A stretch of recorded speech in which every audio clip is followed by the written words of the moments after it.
Roger Joseph Ebert was an American film critic, author, and screenwriter. One of the most influential and respected critics of his era, he is best known for a long career with the Chicago Sun-Times newspaper from 1967 until his death in 2013 after a long battle with cancer. Born in Urbana, Illinois on April 20, 1942, to Walter, an electrician, and Annabelle, a bookkeeper, Ebert attended University of Illinois at Urbana-Champaign, 1960 to 1963, before transferring to Northwestern University in Evanston, Illinois, where he became a member of Sigma Tau Gamma International Fraternity. Ebert graduated from Emerson College in Boston before returning to his hometown as a reporter for the Daily Illini.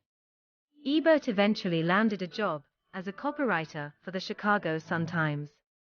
While the job was not his dream position, he learned a lot about storytelling and how to connect with readers. In this video, I shall list 10 facts about Roger Ebert that you may not know. Number 1. Pulitzer Prize for Criticism. Roger Ebert was one of the most well-known film critics in the world. He was known for reviewing films on television and in print, as well as hosting his own program, At the Movies with Roger Ebert. Ebert has been writing about film for 30 years. His reviews are usually very long and in-depth.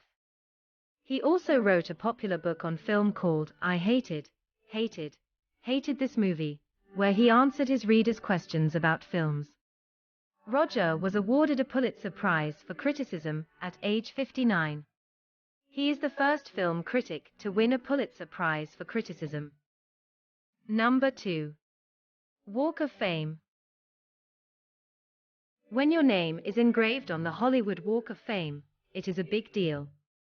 The star on the Walk of Fame recognizes the accomplishments of all that are involved in the entertainment industry, such as actors, musicians, directors, and producers.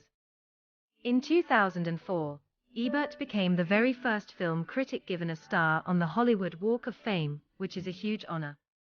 Number 3. Film critic not by choice. In 1966, Ebert joined the Chicago Sun-Times. Initially, his plan was to work as a columnist, just like his friend Mike Royko. But it so happened that film critic Eleanor Keene retired a year later, and he became the chosen one to replace her. And what a great job he did of the position of film critic. Number 4. No cinematic experience. Ebert had no formal training in cinema, but that didn't stop him. He interviewed directors Stanley Kramer and Otto Preminger as a way to learn about movie making. He also learned a lot from hanging around on movie sets. Number 5. A recovering alcoholic. Ebert loved to drink to the point of being an alcoholic, but he eventually stopped, and you won't guess the reason for why he quit drinking. He hated having a hangover.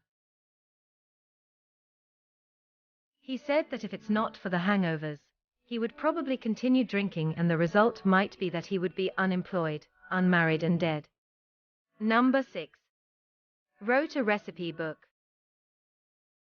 In 1992, Ebert was given a rice cooker as a wedding gift.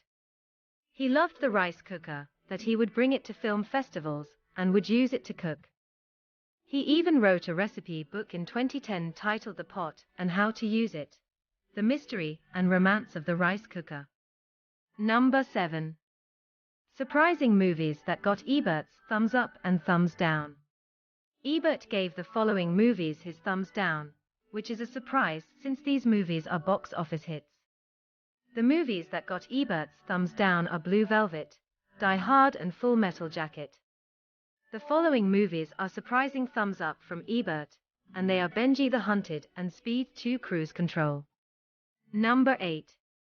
Won a cartoon caption contest. Ebert was obsessed with the popular cartoon caption contest that is run by The New Yorker. He would submit entries all the time, and he finally won the contest in April of 2011. Number 9. Marriage. Ebert married at the age of 50 to trial attorney Charlie Hamelsmith. They stayed married for over 20 years until his death in 2013. Number 10. Best friends forever. Ebert met Gene Siskel, who was also a film critic, in 1969. They hit it off together and became close friends. Together, they hosted the television show At the Movies until Siskel's death in 1999. Even after his death, Roger Ebert's film reviews are still the ones that many people trust when deciding on what movies to watch.